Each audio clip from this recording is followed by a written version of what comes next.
J'espère que vous allez tous bien. C'est une petite vidéo pour faire un peu le point sur le projet de télésurveillance environnementale pour une serre agricole de culture de pommes de France au Cameroun. Alors, au chapitre 2, aussi les méthodes, je vais rappeler la problématique. La dépendance aux importations de fruits importés en 2022 souligne le besoin urgent de développer des infrastructures agricoles efficaces et durables pour réduire cette dépendance et améliorer la balance commerciale du pays.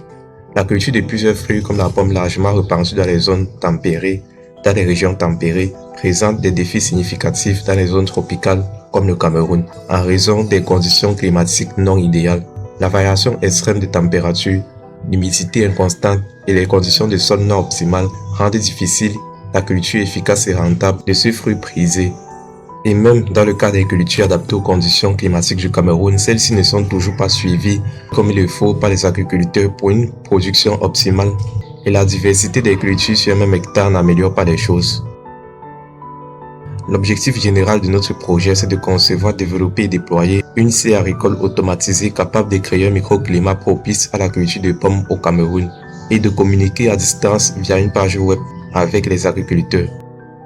Ainsi, la justification de cette initiative repose sur la nécessité d'augmenter la production locale de pommes, réduisant ainsi la dépendance aux importations et stimulant l'économie locale. Choix et justification de la méthode. Voici les objectifs spécifiques pour notre projet. C'est de construire une petite serre agricole contenant la culture de pommes de France, mettre en œuvre un microclimat propice à la bonne production de la culture située à l'intérieur de cette serre, dont c'est-à-dire de la pomme de France. Déployer un système de supervision à distance sur une page web personnalisée pour l'agriculteur, dans lequel il recevra les informations provenant des capteurs de la serre et pourra aussi envoyer des commandes à distance aux actionnaires situés à l'intérieur de cette serre depuis la page web. La méthode ici est norme numérique et aussi expérimentale à travers des tests, la réalisation d'un prototype, des essais et des questionnements. On va plus faire dans l'expérimental, on va pratiquer, voir les résultats et essayer d'ajuster en fonction des recommandations qu'on a eues dans la revue de la littérature et aussi en fonction de la méthode et des outils qu'on a choisis pour notre projet. Quelle sera donc la méthode de gestion du climat dans la serre? On commence par la gestion de la température et de l'humidité de l'air. Pour la gestion de la température et de l'humidité de l'air, la ventilation s'effectuera graduellement pour éviter les changements brusques du climat qui pourra être néfastes pour les plantes. Ici, on nous précise quant aux jeunes pommiers en période de croissance, ce qui sera notre cas. La température doit être située entre 21 et 24 degrés Celsius et l'humidité relative entre 60 et 80%. Pour la gestion de l'éclairage, dans la serre agricole va être faite par une source lumineuse dans le couvert de la culture sans endommager la plante, afin que ces plantes reçoivent une quantité de lumière suffisante pour leur photosynthèse. Les pommiers nécessitent au moins 6 à 8 heures de lumière directe par jour pour une photosynthèse optimale et une bonne maturation. Pour la gestion du système d'irrigation, ici nous allons choisir la méthode d'irrigation goutte à goutte afin que les plantes reçoivent de l'eau individuellement. Et pour la mettre en œuvre, le terrain doit être plat et l'eau propre parce que les petites ouvertures pour les gouttes ne doivent pas être obstruées. Le choix de la méthode de télésurveillance environnementale de la serre. Quelle sera l'approche donc qu'on va utiliser pour concevoir la plateforme de communication avec l'USP32 avec le serveur web? Pour le choix de la communication, d'une bonne communication entre l'utilisateur et le système automatisé de la serre. Donc dans un premier temps, l'approche USP32 serveur web autonome car elle est plus directe et plus simple à déployer pour un affichage local. Son principe est le suivant, l'USP32 héberge directement un site web et un ordinateur ou un téléphone se connecte par Wi-Fi à l'USP32. Ensuite, dans un navigateur, on entre l'adresse IP de la carte qui nous permet d'accéder au site web. Elle est autonome, donc pas besoin d'internet rapide pour les tests, contrôle direct des GPIO et affichage à temps réel des données sans cloud. Alors on va passer à la méthodologie. On va donc commencer avec la modélisation SAT. Ici, la fonction principale est d'assurer la télésurveillance automatique de la serre agricole. Les sous-fonctions acquisition de données, traitement et analyse, transmission de données, visualisation et contrôle. Voici le diagramme SAT. Surveiller automatiquement la serre agricole. Le matériel de USP32, les capteurs, le réseau Internet, c'est facultatif. On a la mesure des paramètres environnementaux, la transmission des données par Wi-Fi, l'analyse et la détection des anomalies, la commande des actionneurs. Donc A0 ici c'est la fonction principale et ça ce sont les sous-fonctions. Pour le diagramme FAST maintenant, on a la fonction de service, la fonction technique, la sous-fonction technique et la solution déployée. La fonction de service. Créer un microclimat dans une serre agricole propice à la culture des pommes de France. Voici les fonctions techniques.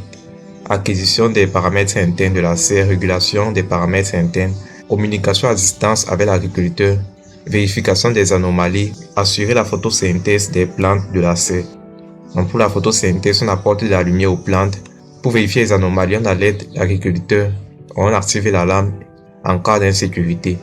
Pour la communication à distance, c'est par Wi-Fi et via une page web. Pour la régulation, optimiser la température, optimiser l'humidité du sol. C'est la partie des ventilateurs à vitesse variable et système d'arrosage automatique. Pour les mesures, c'est à travers les capteurs. On va directement passer ici à la description de la méthodologie, l'analyse du besoin et la formulation du cahier de charges fonctionnel, identification des paramètres à surveiller, définition des contraintes, la conception du système, élaboration du schéma fonctionnel global, le choix de la carte microcontrôleur, la modélisation à l'aide du diagramme SAT FAST UML. Et maintenant la réalisation après la conception du système, on a la réalisation du prototype, montage des capteurs de l'ESP32, programmation du système de collecte et d'envoi de données, test de communication avec une interface web ou mobile. Et enfin la rédaction du manuscrit et validation, analyse des résultats obtenus, conclusions et recommandations. Maintenant, on va passer à la présentation des outils. Ici, on a 3 outils principaux, les outils bibliographiques, les outils numériques et les outils matériels. Les outils bibliographiques, ce sont les sites web, les anciennes mémoires, les articles, les revues et même les TP et les supports de cours qu'on a fait en classe. Les outils numériques, ce sont les logiciels, les navigateurs web. On a également les bibliothèques de l'ESP32 qu'on a déjà installées dans le logiciel Arduino I2. Les outils matériels, carte USB32, les capteurs, les actionneurs, l'ordinateur et le téléphone portable. Dans cette partie qu'on a présenté déjà dans le précédent tutoriel, le logiciel Arduino I2, comment installer les librairies de l'ESP32 dans Arduino I2. Ici on a les navigateurs web, on a Chrome, Safari, Mozilla Firefox, Edge, Opera, Brave.